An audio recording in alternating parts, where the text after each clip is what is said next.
Bonjour, c'est Anne-Sandrine Di Girolamo au micro des Ondes de Limo, le podcast immobilier attentif et curieux. Autour, il y a Crans-Montana, Rougemont, Montreux, Genève et puis il y a Verbier. Verbier, un lieu unique, un écosystème, un village fait de belles pierres et de bois, tourné vers la culture et le sport de haut niveau. Avec nous aujourd'hui pour évoquer ce village de Verbier, son histoire et son immobilier haut de gamme, Rosario Gallina, directeur de l'agence Barnes à Verbier. Rosario Gallina, bonjour. Bonjour. Verbier, c'est une longue histoire, une histoire de ski qui naît pendant les années de guerre en raison de la fermeture des frontières. C'est aussi une histoire suivie dans l'après-guerre par la construction de chalets. Et dès la fin des années 50, si je ne me trompe pas, il se construit beaucoup à Verbier. Pouvez-vous me dire pourquoi et comment, dans ce contexte qui est presque classique de développement d'une station de ski, l'immobilier haut de gamme s'est développé dans le temps ? La station de ski s'est développée. On va peut-être pas parler tout de suite d'immobilier haut de gamme parce qu'à la base, c'est pas une station haut de gamme quand ça a commencé après-guerre. C'était une station qui était vraiment faite et familiale, développée pour tout à fait familiale. Oui. Les gens venaient de la plaine, qu'on appelle ça, de la plaine vers la montagne, pour y passer des longs week-ends, des vacances en famille, qui étaient assez réservées aux Suisses. Donc à partir de ce moment-là, c'était vraiment très très local. Et même on voit des reportages où la population locale est encouragée à venir travailler à la station. Complètement, parce que c'était un petit peu, même à l'époque, on disait que Verbier, c'était même au niveau des propriétaires fonciers, on laissait un petit peu les terres de Verbier n'étaient pas spécialement bonnes à l'époque. Oui. On gardait plutôt ce qui était en plaine pour les garçons et on donnait les terrains aux femmes. En montagne, oui, c'est un petit peu, c'était la mentalité de l'époque malheureusement, mais qui a bien évolué heureusement. Et donc, si vous voulez, à l'époque, c'est vrai que Verbier n'était pas voué à devenir une station telle qu'on la connaît aujourd'hui comme une station de luxe. Oui. Très familiale, très rude aussi, Oui. parce que c'est un milieu très rude de montagnards. Oui. Où il y avait beaucoup de granges, où on stockait les foins, on stockait les vivres en fait pour la saison à Verbier à cette époque-là. Après le grand boom immobilier, en tout cas la grande construction, sans jamais penser à ce moment-là à un état de luxe, on va dire, ça a été fait d'abord par les locaux, bien sûr, pour créer leur propre logement de vacances ou de week-end. Et par la suite, il y a eu une après-guerre, comme vous l'avez mentionné tout à l'heure, Anne-Sandrine. Oui. Il y a eu un effet, tout d'abord des Belges qui sont arrivés à Verbier. Oui, c'est une station qui a été bâtie aussi au départ, déjà dans les années 50, fin 50, début dans les années 60, par les grandes familles riches belges, qui avaient des moyens qui venaient d'Afrique, si on prend un petit peu d'histoire, et qui devaient sortir un certain montant, en tout cas du cash, du royaume belge pour la Suisse, qui était à l'époque toujours, il y a d'ailleurs qui est toujours un petit peu connu pour ça, pour venir mettre son argent en Suisse. Donc il y avait des expressions, tiens, on a un compte en Suisse. Voilà, donc ça part un petit peu de là. En tout cas, les Belges sont venus avec certains moyens et ont commencé à développer de gros chalets à Verbier pour leurs propres vacances. Voilà, c'est un petit peu, ça c'est 50-60. Ensuite, on a eu l'arrivée des Britanniques, un peu plus tard. Et là, effectivement, on a eu plus de masse de tourisme qui venait de Grande-Bretagne. Mais alors, le grain haut de gamme, à partir de quel moment il a commencé à poindre son nez ou à naître ? À partir du moment où Verbier, en fait, je pense que la logique des choses, c'est de dire que Verbier est si vous connaissez, si vous êtes venu, je ne sais pas si vous êtes déjà venu, mais Verbier a la particularité d'avoir une architecture très homogène. Peu importe dans le village s'est développé de manière architecturale de manière très intense, mais en même temps, ils ont gardé une certaine ligne. Même si on faisait des grands bâtiments, ça devait ressembler à des chalets, avec des matériaux nobles, mais de la région, du vieux bois, de la pierre. Ce qui crée, quand on arrive à Verbier, qu'on reste dans un village. Et là, c'est là où Verbier s'est vraiment démarqué par rapport à d'autres stations, parce qu'on est quand même en Suisse, on est entouré de beaucoup de stations. Il y a Crans-Montana, il y a Gstaad, il y a énormément de petites stations. Mais Verbier s'est vraiment démarqué par son côté architectural, qui est resté très beau et qui reste très beau dans le temps et qui reste encore aujourd'hui une des principales conditions quand on veut construire ou rénover à Verbier. On doit suivre des règles ou des normes, voilà, exactement, qui nous sont imposées par les autorités locales pour pouvoir développer. Donc, pour justement garder cet effet homogène quand on arrive dans la station, qui fait qu'il y a le wow effect, comme on dit, quand on arrive dans Verbier, et qu'on se dit, ah ouais, c'est une très très belle station quand même. Donc, le côté luxe est venu de là. Le côté luxe, comme souvent, est la limitation du nombre d'habitations, parce qu'on on ne construit plus à Verbier, on rénove. Si on construit, et j'en reviendrai peut-être un peu plus tard, on construit pour de la résidence principale. C'est une tendance, et on en parlera peut-être plus tard, de cette tendance. Mais ce qui fait que cette station reste petite. Ce sont des spots, comme on dit en anglais, vraiment un petit peu privilégiés.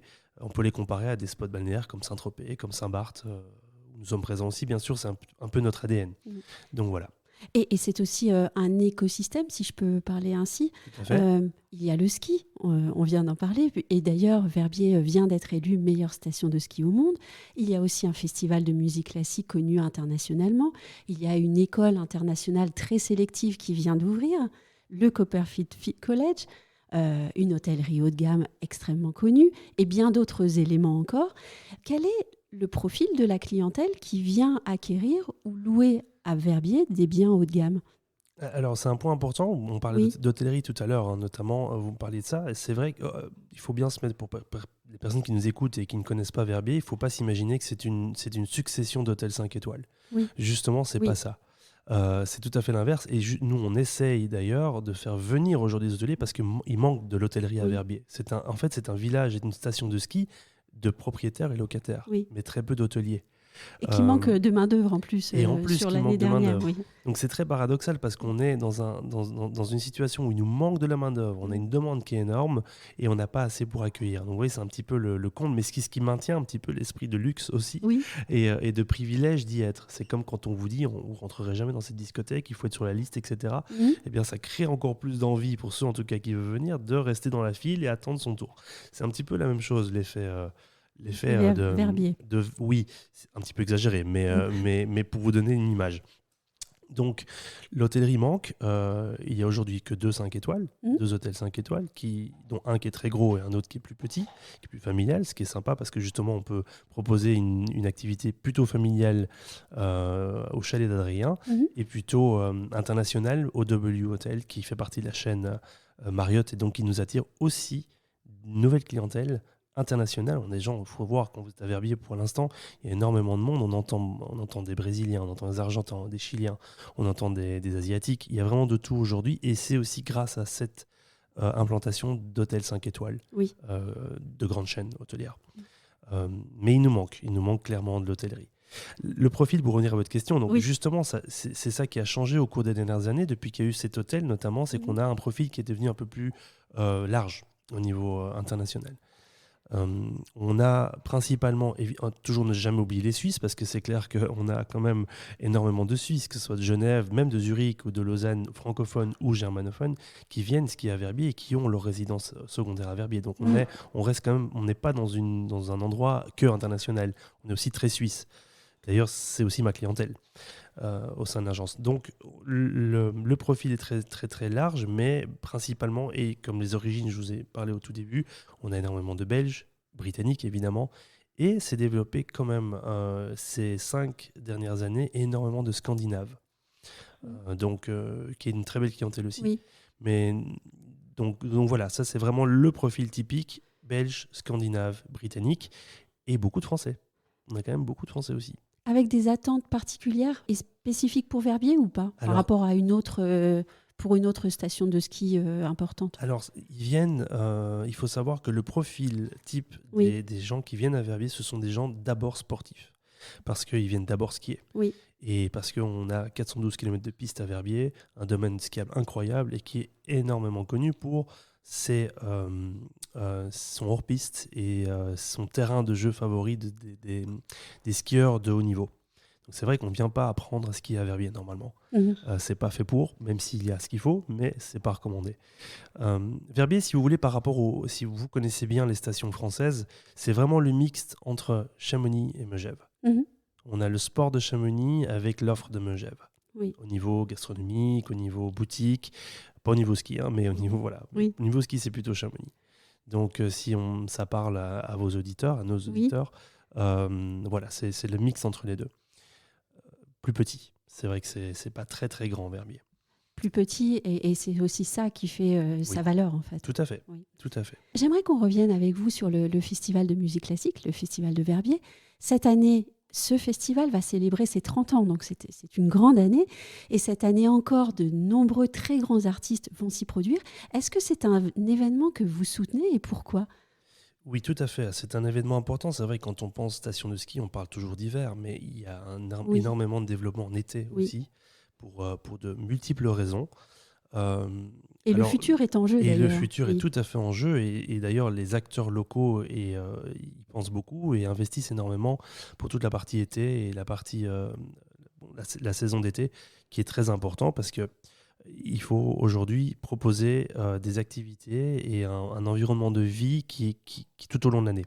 C'est plus possible de vivre que sur de l'hiver. Puis le changement climatique en fait Oui. beaucoup aussi. Oui. Donc, mais bon, ça, c'était pas par rapport au Verbier Festival de musique Non. classique. Là, c'est vraiment, on parle d'un événement qui a lieu traditionnellement chaque année, 30e édition, comme vous Oui. l'avez mentionné tout à l'heure. C'est quelque chose qu'on soutient. C'est un événement qu'on soutient depuis de nombreuses années parce que ça nous amène une population complètement différente de ce qu'on peut observer en Pour hiver. l'hiver, oui. Oui. C'est une passion plus âgée déjà. Bon, alors la musique classique attire des gens un peu plus âgés, Oui. mais qui sont très très très fidèles. Parce qu'on a la chance d'avoir un comité organisateur du Verbier Festival qui nous offre des programmations exceptionnelles. Oui. C'est vraiment, si vous connaissez un petit peu le monde de la musique classique, c'est de grands noms qui Oui. viennent, c'est vraiment de grandes stars de la Oui. musique classique qui s'y produisent dans un environnement exceptionnel parce qu'on a les montagnes autour de nous et puis c'est vraiment... le village se transforme en village musical pendant 15 jours. Mm. À l'époque, c'était 3 semaines, aujourd'hui, c'est 15 jours. Il y a des concerts partout. C'est pas juste une scène avec un concert par soir. Oui. Y compris dans l'église, je crois. Y compris dans l'église. Oui. Les églises. Il y a plusieurs églises. Il y a 2 églises dans lesquelles il y a les concerts. Il y a un grand hall, si vous voulez, qui est construit chaque année. Et qui a été rénové, ce hall. Oui, bien sûr. Oh, vous êtes bien renseigné. donc tout ça fait que ça tourne tout le village en village musical. Et en plus de ça, pour les fans de musique classique, vous avez aussi des masterclass. Et ça, c'est exceptionnel. J'ai eu le plaisir, même si je ne suis pas expert dans la musique classique, de visionner, de voir où on a vraiment les grands maîtres d'aujourd'hui qui exposent devant tout le monde leur manière d'enseigner la musique classique à des élèves. Oui, une manière de ramener la jeunesse en plus. Exactement, oui. Parce qu'il y a énormément de jeunes. C'est vrai des jeunes talents, de jeunes étudiants qui prennent l'occasion de cette grande formation avec un grand professeur. Et c'est vrai que 2 ou 3 heures passées avec un professeur de ce niveau-là, ça ouvre parfois quelques chakras dans l'esprit de ces jeunes et ils ressortent en ayant grandi immédiatement. En fait. Tout à fait. Et puis il y a énormément d'activités au sein même de cette organisation qui est remarquablement organisée d'ailleurs. Oui. Je salue Kaline, la directrice des opérations Kaline et Stéphane d'ailleurs, les 2 directeurs du Verbier Festival, qui font un travail remarquable, vraiment. Parce qu'il ne faut pas croire qu'ils arrivent début juillet c'est un travail toute l'année qui attire quand même... ils ont vendu l'année dernière 40 000 billets, vous voyez, donc pendant les 15 jours. C'est énorme. Oui. On a vraiment, vraiment beaucoup, beaucoup de retombées économiques dans le village aussi grâce au Verbier Festival. C'est pour ça que tout le monde est un petit peu intégré. Et nous, d'ailleurs, Barnes aussi, on est partenaire et sponsor avec la famille Dorsa depuis de nombreuses années. Qui est propriétaire de beaucoup de locaux commerciaux sur Verbier. Et d'ailleurs, qu'on prête tous ces locaux pour les répétitions, parce qu'il faut accueillir tous ces gens, il faut qu'ils s'entraînent, c'est vraiment une vraie organisation. Donc, on les supporte en prêtant de nombreux locaux commerciaux pour les répétitions, les masterclass. On a pas mal de choses qui se passent au hameau de Verbier. C'est pour ceux qui connaissent, qui peuvent y venir. C'est un endroit fabuleux où on peut, au bord de l'étang, il y a un étang même là avec un signe noir pour vous donner un petit peu le décor qui est magnifique, et puis les gens viennent là pour assister à ces fameux masterclass dans un environnement spectaculaire en plein été où on a encore la chance de voir les petits sommets blancs aussi et tout ça pour vivre de leur passion, ce qui est quand même exceptionnel. Vous avez parlé de la famille Dorsa, vous êtes aussi, si je ne me trompe pas, sponsor exclusif de la Barnes Line. Ça, c'est une nouvelle génération de télécabines avec un design très étudié. Je vois là la matérialisation d'une histoire forte entre Barnes et cette famille Dorsa. Est-ce que j'ai bien tout compris ? Vous avez bien compris. En fait, pour pour simplement expliquer, la famille Dorsat, Oui. dont le papa, Pierre Dorsat, est un architecte renommé de Verbier, qui a construit Verbier depuis les années 60. Oui. Il en est à plus de 1200 projets dans sa carrière à Verbier. Mhm. Donc, quand je parlais d'homogénéité, on peut le Oui. remercier parce que c'est grâce à lui aussi qu'a donné sa touche de pierre, de vieux bois, ce qu'on retrouve à Verbier aujourd'hui.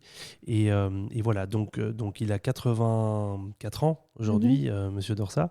Il est toujours au travail, il dessine toujours, il est toujours là, dans le hameau de Verbier. Justement, c'est une de ses réalisations les plus importantes, le hameau de Verbier. Et voilà. Et donc, avec son fils Thierry, on a repris, on a lancé Barnes il y a quelques années, il y a 6 ans déjà, avec le groupe Barnes et Gérofinance, qui est un groupe suisse. Et on a développé Barnes là. C'est pour ça qu'on a gardé, si vous voulez, ce lien depuis toujours avec la famille Dorsat, qui était aussi support et qui supporte toujours le Verbier Festival, si on fait le lien, et Barnes aujourd'hui, qui a repris un petit peu le nom au-dessus, on va dire, parce que c'est une famille très discrète qui n'aime pas spécialement qu'on parle d'elle. J'en parle brièvement maintenant, mais c'est vrai qu'aujourd'hui, on met plutôt ça sur l'avant de Barnes, en disant que Barnes supporte le Verbier Festival, mais en effet, derrière, c'est une famille privée, quoi. Donc voilà. On va changer de sujet. Oui. Au cours de la conférence de presse qui a eu lieu en ce début d'année, vous avez fait remarquer l'émergence à Verbier d'un phénomène nouveau post-Covid, c'est-à-dire une très forte augmentation des demandes de location longue durée. Est-ce que vous pourriez m'en dire un peu plus et surtout me dire si Verbier, au fond, est en capacité de répondre à cette demande et si oui, comment ? En effet, donc Verbier s'organise, Verbier s'améliore avec des infrastructures de plus en plus modernes. On a touché un mot tout à l'heure pour l'hiver de nouveau de la Barnes Line, donc cette nouvelle télécabine qu'on a réalisée ensemble. Ça fait partie des améliorations permanentes de Verbier dans les transports, dans les activités qu'on propose. Donc forcément, ça attire un public qui s'y voit rester plus longtemps. Et généralement, comme ce sont des clients quand même aisés de manière générale, ils peuvent travailler de chez eux. Donc plutôt se retrouver dans une ville, c'est vrai que l'effet Covid, on a bien tous compris qu'on voulait tous son petit coin de verdure. Quand on est à Paris ou quand on est ailleurs, on veut son petit coin de verdure. Quand on est en Suisse, on veut son petit coin de montagne. Donc c'était l'effet qu'on a évidemment accueilli les bras ouverts dans l'immobilier, comme vous pouvez l'imaginer, vu que tout se vendait à partir de ce moment-là. Après, c'est bien de vendre des choses, c'est bien d'être au même endroit, mais il faut des infrastructures qui répondent aux attentes, que ce soit des infrastructures, mais aussi des offres d'expériences, comme j'aime dire, que ce soit des expériences immobilières, mais des expériences aussi gastronomiques, des expériences d'activité pour les enfants. Donc il faut que tout se développe autour de ça, de manière presque en parallèle, j'ai envie de dire. Donc la population s'y voit et y reste, et donc nous, on y analyse, on observe un phénomène de ce que j'appelle résidence semi-principale, où on venait parfois 2 semaines ou 1 mois à Verbier. Aujourd'hui, ils veulent passer tout l'hiver. Comment on passe tout l'hiver à Verbier quand on a 3 enfants ? On le met dans une école qui permet d'accueillir des enfants 3 mois ou 6 mois de l'année, et ça, ce sont des écoles internationales. Donc on a la chance d'en avoir 2 maintenant à Verbier, qui sont en plein essor. Les 2, chaque année, ils rentrent de nouvelles familles, qui sont des familles avec 2, 3, voire plus d'enfants, qui restent en tout cas 6 mois, 4 mois, 8 mois, et parfois qui restent à l'année.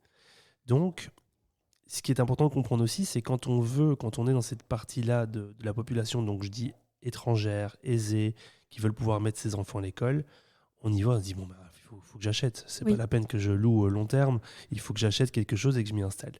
Pour s'y installer en Suisse, on n'achète pas comme en France ou comme dans notre pays, on est limité.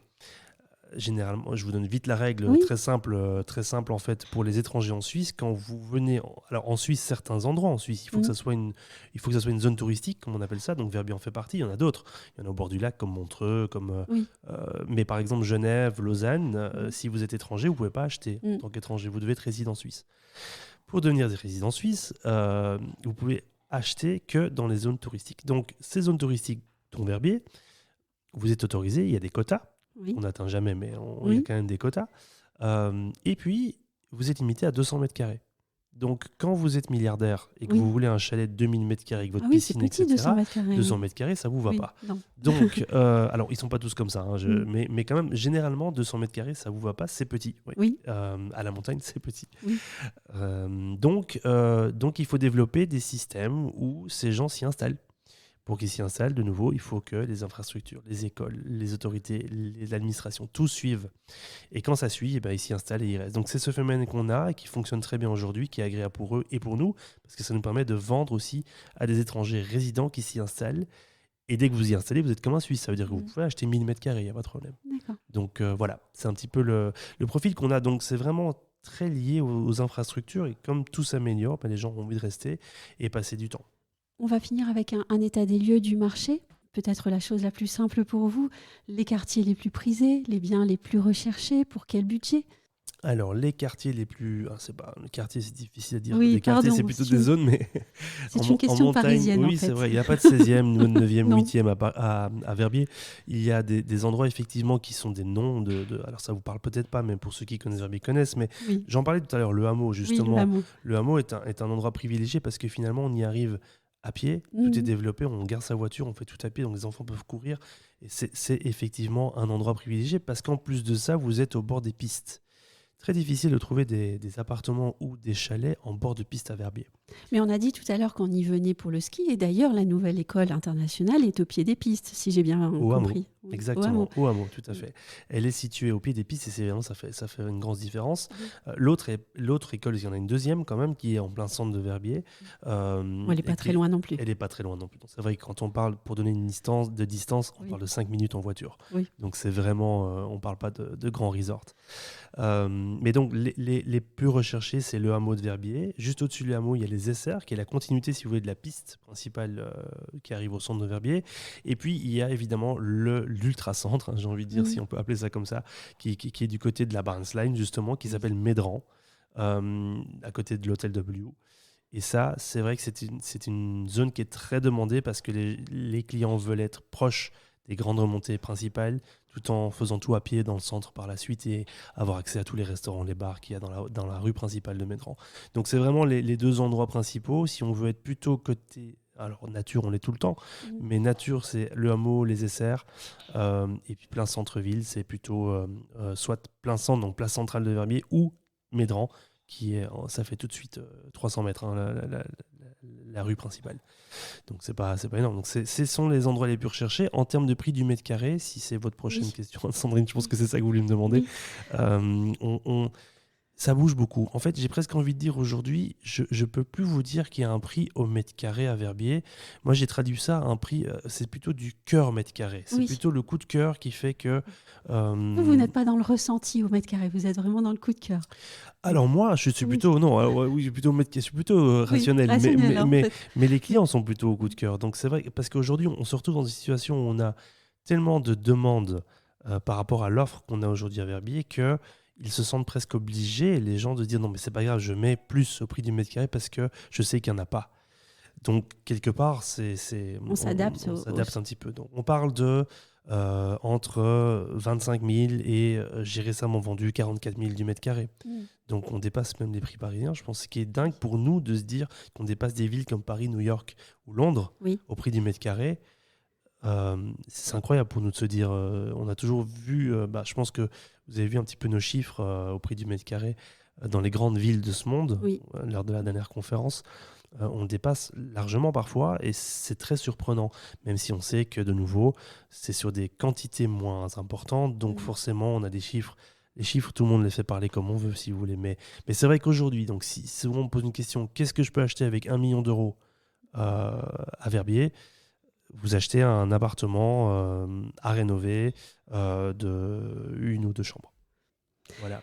Une toute dernière question. Que représente pour vous Verbier et la marque Barnes dans votre vie d'agent immobilier et de directeur d'agence ? Pour moi, donc... Oui, personnellement. Une réussite. On l'a lancé il y a 6 ans ensemble avec Thierry. Et une réussite de se dire que on pouvait, dans un marché où nous sommes quand même 35 agences immobilières à Verbier, je le précise parce que souvent on ne se rend pas compte, mais il y a 35 agences pour un petit village, c'est énorme. Et d'arriver aujourd'hui numéro 1, sans aucune prétention, donc c'est juste les chiffres, arriver aujourd'hui numéro 1 à Verbier en moins de 5 ans, parce qu'on est vite devenu numéro 1, en 4 ans on est devenu numéro 1, les incontournables, c'est une fierté parce qu'on a pu lier et l'expérience et notre réseau je parle de la famille dont je parlais tout à l'heure, le réseau local, Oui. et amener la marque Barnes à Verbier, qui pour eux n'est toujours pas parisien, est toujours une marque anglaise dans leur tête. Je dois à chaque fois répéter Barnes pour les Suisses et Barnes pour les Anglais qui pensent que ça vient d'Angleterre. Difficile à dire que on vend l'art de vivre à la française dans une montagne suisse à des clients anglophones. Donc vous voyez, c'est un petit peu... Mais donc en fait, le succès, voilà, ce que ça représente pour moi, c'est une fierté d'avoir placé Barnes à ce niveau-là, aujourd'hui pour l'incontournable, et d'avoir surtout aidé la station à s'améliorer grâce à la clientèle qu'on nous amenons. Et à envisager le futur. Et envisager le futur qui est très... Alors, le futur, c'est difficile de parler de futur aujourd'hui, quand tout va très vite et tout change très vite. Mais j'ai remarqué quand même une chose dans le milieu, dans la chance, dans le milieu dans lequel nous sommes aujourd'hui à Verbier, c'est que dans ce milieu de niche, dans une bulle, que c'est une valeur refuge, et que je pense que le jour où ça va mal dans notre environnement, c'est que ça va très très mal ailleurs. Donc je suis optimiste quand même pour le futur. Un grand merci Rosario Gallina. Avec grand plaisir, merci à vous.